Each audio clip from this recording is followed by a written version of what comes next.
ਜਦੋਂ ਦੀ ਇਹ ਦੁਨੀਆ ਬਣੀ ਹੈ ਉਸ ਵੇਲੇ ਤੋਂ ਹੀ ਦੁਨੀਆ ਬਣਾਉਣ ਵਾਲੇ ਤੇ ਦੁਨੀਆ ਵਾਸੀਆਂ ਦਾ ਬੜਾ ਗਹਿਰਾ ਤਾਲੁਕ ਹੈ। ਇਹ ਤਾਲੁਕ ਨਿਭਾਉਣ ਵਾਸਤੇ ਹਰ ਕਿਸੇ ਦਾ ਆਪਣਾ ਆਪਣਾ ਤਰੀਕਾ ਤੇ ਆਪਣਾ ਆਪਣਾ ਮਜ਼ਹਬ ਹੈ। ਇਨਸਾਨ ਜਿਹੜੇ ਵੀ ਮਜ਼ਹਬ ਦਾ ਮੰਨਣ ਵਾਲਾ ਹੋਵੇ ਉਸ ਮਜ਼ਹਬ ਦੇ ਨਾਲ ਜੁੜੀ ਹਰ ਸ਼ੈ ਉਹਦੇ ਲਈ ਬੜੀ ਅਹਿਮ ਹੋ ਜਾਂਦੀ ਹੈ। ਅਸੀਂ ਅੱਜ ਤੁਹਾਨੂੰ ਹਿੰਦੂ ਮਜ਼ਹਬ ਦੀ ਇੱਕ ਬੜੀ ਤਾਰੀਖੀ ਜਗ੍ਹਾ ਦੀ ਸੈਰ ਕਰਵਾਉਂਦੇ ਹਾਂ। ਇਹ ਜਗ੍ਹਾ ਪਾਕਿਸਤਾਨ ਦੇ ਇਲਾਕੇ ਕਟਾਸ ਰਾਜ ਦੇ ਕੋਲ ਹੈ, ਜਿਹੜੀ ਕਿ ਪਾਂਡੂ ਬਰਾਦਰਾਨ ਦੀ ਰਿਹਾਇਸ਼ ਸੀ। ਪਾਂਡੂ ਬਰਾਦਰਾਨ ਕੌਣ ਸਨ? ਇਹਦੇ ਲਈ ਸਾਨੂੰ ਕੋਈ 3000 ਸਾਲ ਪੁਰਾਣੀ ਤਾਰੀਖ ਵੇਖਣੀ ਪਏਗੀ। ਹਿੰਦੂ ਧਰਮਾਂ ਦੀਆਂ ਦੋ ਮੁਕੱਦਸ ਕਿਤਾਬਾਂ ਨੇ, ਇੱਕ ਮਹਾਭਾਰਤ ਤੇ ਦੂਜੀ ਰਾਮਾਇਣ। ਮਹਾਭਾਰਤ ਜਿਹੜੀ ਕਿ ਦੁਨੀਆ ਦੀ ਸਭ ਤੋਂ ਵੱਡੀ ਨਜ਼ਮ ਹੈ, ਜਿਹਦੀਆਂ 2,22,000 ਲਾਈਨਾਂ ਨੇ। ਪਾਂਡੂਆਂ ਤੇ ਉਹਨਾਂ ਦੇ ਚਾਚੇ ਦੇ ਪੁੱਤਰਾਂ ਦੀ ਲੜਾਈ ਦਾ ਜ਼ਿਕਰ ਮਹਾਭਾਰਤ ਕਿਤਾਬ ਦੇ 25% ਹਿੱਸੇ ਦੇ ਉੱਤੇ ਹੈ। ਜਿਹੜੀ ਜਗ੍ਹਾ ਤੇ ਅੱਜ ਅਸੀਂ ਆਏ ਹਾਂ, ਇਹ ਜਗ੍ਹਾ ਹਿੰਦੂਆਂ ਲਈ ਬੜੀ ਮੁਕੱਦਸ ਮੰਨੀ ਜਾਂਦੀ ਹੈ। ਇਹ ਜਗ੍ਹਾ ਪਾਂਡੂ ਬਰਾਦਰ ਜਾਂ ਪਾਂਡੂ ਭਰਾਵਾਂ ਦੀ ਵਜ੍ਹਾ ਤੋਂ ਮਸ਼ਹੂਰ ਹੈ। ਇੱਥੇ ਜਿਹੜੀਆਂ ਗਾਰਾਂ ਮੌਜੂਦ ਨੇ, ਇਹਨਾਂ ਵਿੱਚ ਪਾਂਡੂ ਭਾਈਆਂ ਨੇ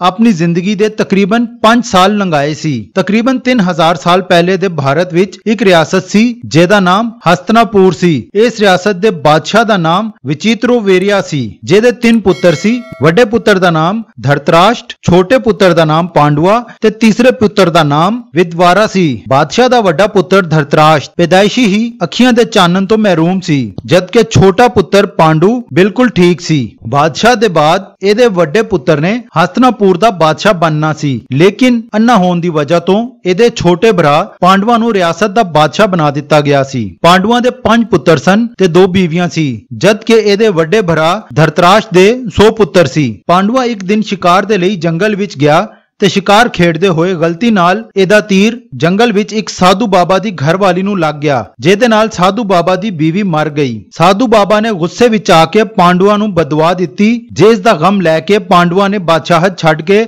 ਸਾਧੂ ਬਣਨ ਦਾ ਫੈਸਲਾ ਕਰ ਲਿਆ। ਕੁਝ ਅਰਸੇ ਬਾਅਦ ਬਾਦਸ਼ਾਹ ਪਾਂਡੂ ਮਰ ਗਿਆ ਤੇ ਇਹਦੀ ਬੀਵੀ ਮਾਧੁਰੀ ਨੇ ਵੀ ਆਪਣੇ ਆਪ ਨੂੰ ਖਤਮ ਕਰ ਲਿਆ, ਜਦਕਿ ਇਹਦੀ ਦੂਸਰੀ ਬੀਵੀ ਕੁੰਤੀ 5 ਪੁੱਤਰਾਂ 3 ਮਾਧੁਰੀ ਦੇ ਤੇ 2 ਆਪਣੇ ਪੁੱਤਰਾਂ ਨੂੰ ਪਾਲਿਆ। ਕੁੰਤੀ ਨੂੰ ਹਿੰਦੂ ਧਰਮ ਵਿੱਚ ਮਿਸਾਲੀ ਮਾਂ ਮੰਨਿਆ ਜਾਂਦਾ ਹੈ। ਪਾਂਡੂ ਭਾਈ ਆਪਣੇ ਚਾਚੇ ਦੇ ਪੁੱਤਰਾਂ ਦੇ ਨਾਲ ਹੀ ਖੇਡ ਕੇ ਵੱਡੇ ਹੋਏ ਸੀ, ਲੇਕਿਨ ਕਾਰਵਾਸ ਭਾਈਆਂ ਨੇ ਇਸ ਚੀਜ਼ ਦਾ ਬੜਾ ਦੁੱਖ ਸੀ ਕਿ ਬਾਦਸ਼ਾਹਤ ਹੁਣ ਪਾਂਡੂਆਂ ਨੂੰ ਨਾ ਮਿਲੇ, ਬਲਕਿ ਬਾਦਸ਼ਾਹਤ ਕਾਰਵਾਸ ਦੇ ਖਾਨਦਾਨ ਦੇ ਹਿੱਸੇ ਵਿੱਚ ਆ ਜਾਵੇ। ਤੇ ਇਹਦੇ ਵਾਸਤੇ ਕਾਰਵਾਸ ਬਰਾਦਰ ਦੇ ਮਾਮੇ ਸ਼ਕੁਨੀ ਨੇ ਇਹਨਾਂ ਨੂੰ ਬਹੁਤ ਹਵਾ ਦਿੱਤੀ। ਪਾਂਡੂ ਬਰਾਦਰ, ਜਿਨ੍ਹਾਂ ਦੇ ਨਾਮ ਯੁਧਿਸ਼ਟਰਾ, ਭੀਮਾ, ਅਰਜਨ, ਨਕੂਲਾ ਤੇ ਸਹਦੇਵ ਸੀ। ਪਾਂਡੂਆਂ ਦੇ ਵੱਡੇ ਭਰਾ ਨੇ ਕਾਰਵਾਸ ਨਾਲ ਜੂਆ ਖੇਡਿਆ, ਜਿਹਦੇ ਵਿੱਚ ਉਹ ਆਪਣੀ ਸਾਂਝੀ ਬੀਵੀ ਹਾਰ ਗਿਆ ਤੇ ਪਾਂਡਵਾਂ ਨੂੰ ਇਹਨਾਂ ਦੇ ਇਲਾਕੇ ਵਿੱਚੋਂ ਕੱਢ ਦਿੱਤਾ ਗਿਆ। ਜਿਸ ਤੋਂ ਬਾਅਦ ਪਾਂਡੂ ਬਰਾਦਰ ਨੇ ਇਹਨਾਂ ਗਾਰਾਂ ਵਿੱਚ ਆਪਣੀ ਜ਼ਿੰਦਗੀ ਦੇ ਕੋਲ 5 ਸਾਲ ਗੁਜ਼ਾਰੇ ਸੀ। ਜੀ ਬਿਲਕੁਲ, ਇਹ ਉਹ ਜਗ੍ਹਾ ਹੈ ਪਾਂਡੂਆਂ ਦੀਆਂ ਰਿਹਾਇਸ਼ੀ ਗਾਰਾਂ, ਜਿਹੜੀਆਂ ਕਿ ਇਸ ਵਕਤ ਤੁਸੀਂ ਦੇਖ ਰਹੇ ਹੋ। ਇਹ ਉਹ ਜਗ੍ਹਾ ਹੈ ਜਿਹੜੀਆਂ ਕਿ 2300 ਸਾਲ ਪਹਿਲੇ ਇੱਥੇ ਪਾਂਡੂ ਬਰਾਦਰ ਰਿਹਾਇਸ਼ ਪਜ਼ੀਰ ਹੁੰਦੇ ਸਨ, ਇੱਥੇ ਰਹਿੰਦੇ ਸਨ ਤੇ ਇੱਥੇ ਰਹਿ ਕੇ ਉਹਨਾਂ ਨੇ ਆਪਣੀ ਜ਼ਿੰਦਗੀ ਦੇ 4 ਸਾਲ ਆਪਣੇ ਇੱਥੇ ਗੁਜ਼ਾਰੇ ਤੇ ਉਸ ਤੋਂ ਬਾਅਦ ਉਹਨਾਂ ਨੂੰ ਜਦੋਂ ਫਤਹ ਨਸੀਬ ਹੋਈ ਤੇ ਇਸ ਜਗ੍ਹਾ ਤੋਂ ਜਾ ਕੇ ਬਾਹਰ ਗਏ ਸਨ। ਤੇ ਇਹ ਉਹ ਇਲਾਕਾ ਹੈ ਜਿਹੜਾ ਕਿ ਬੜਾ ਤਾਰੀਖੀ ਅਹਿਮੀਅਤ ਨਾਲ ਹੈ, ਖਾਸ ਤੌਰ ਤੇ ਹਿੰਦੂ ਧਰਮ ਜਿਹੜਾ ਹੈ ਉਹਦੇ ਲਈ ਬੜਾ ਖਾਸ ਤੌਰ ਤੇ ਤਾਰੀਖੀ ਇਲਾਕਾ ਹੈ।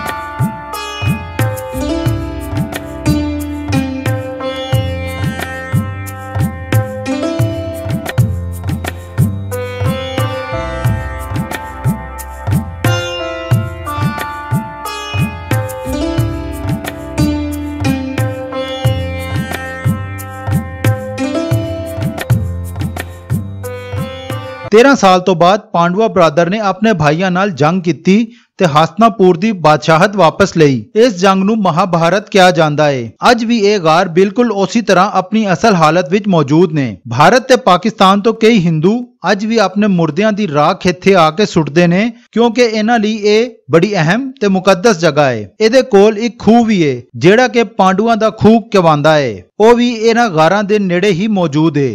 ਜੰਗ ਜਿੱਤਣ ਤੋਂ ਬਾਅਦ ਪਾਂਡਵਾ ਬਰਾਦਰ ਨੇ ਇੱਥੇ 7 ਮੰਦਰ ਬਣਾਏ ਸੀ, ਜਿਹੜੇ ਕਿ 7 ਗ੍ਰਹ ਦੇ ਮੰਦਰ ਦੇ ਨਾਮ ਮਸ਼ਹੂਰ ਹਨ। ਇਹਨਾਂ ਮੰਦਰਾਂ ਵਿੱਚੋਂ ਅੱਜ ਵੀ 4 ਆਪਣੀ ਅਸਲ ਹਾਲਤ ਦੇ ਵਿੱਚ ਮੌਜੂਦ ਨੇ, ਜਦਕਿ 2 ਮੰਦਰ ਇਸ ਜਗ੍ਹਾ ਤੋਂ ਕੁਝ ਦੂਰ ਮਲੋਟ ਕਿਲਾ ਦੇ ਵਿੱਚ ਬਣੇ ਹੋਏ ਨੇ, ਜਿਹੜੇ ਕਿ ਅੱਛੀ ਹਾਲਤ ਵਿੱਚ ਨਹੀਂ ਨੇ। ਸਾਡੀ ਸਰਕਾਰ ਨੇ ਕੁਝ ਅਰਸਾ ਪਹਿਲਾਂ ਇਹਦੀ ਸੰਭਾਲ ਦਾ ਪ੍ਰੋਗਰਾਮ ਬਣਾਇਆ ਸੀ ਜਿਹੜਾ ਕਿ ਕਾਫੀ ਹੱਦ ਤੱਕ ਮੁਕੰਮਲ ਵੀ ਹੋ ਗਿਆ ਸੀ। ਅੱਜ ਵੀ ਜੇ ਦੋਨੋਂ ਮੁਲਕਾਂ ਦੀ ਸਰਕਾਰ ਆਪਣੇ ਸ਼ਹਿਰੀਆਂ ਨੂੰ ਮਜ਼ਹਬੀ ਮੁਕਾਮਾਤ ਦੀ ਯਾਤਰਾ ਵਾਸਤੇ ਇਜਾਜ਼ਤ ਦੇ ਦੇਵੇ, ਬਹੁਤ ਸਾਰੇ ਹਿੰਦੂ ਕਟਾਸ ਰਾਜ ਤੇ ਇਹਨਾਂ ਗਾਰਾਂ ਦੀ ਯਾਤਰਾ ਕਰ ਸਕਦੇ ਨੇ।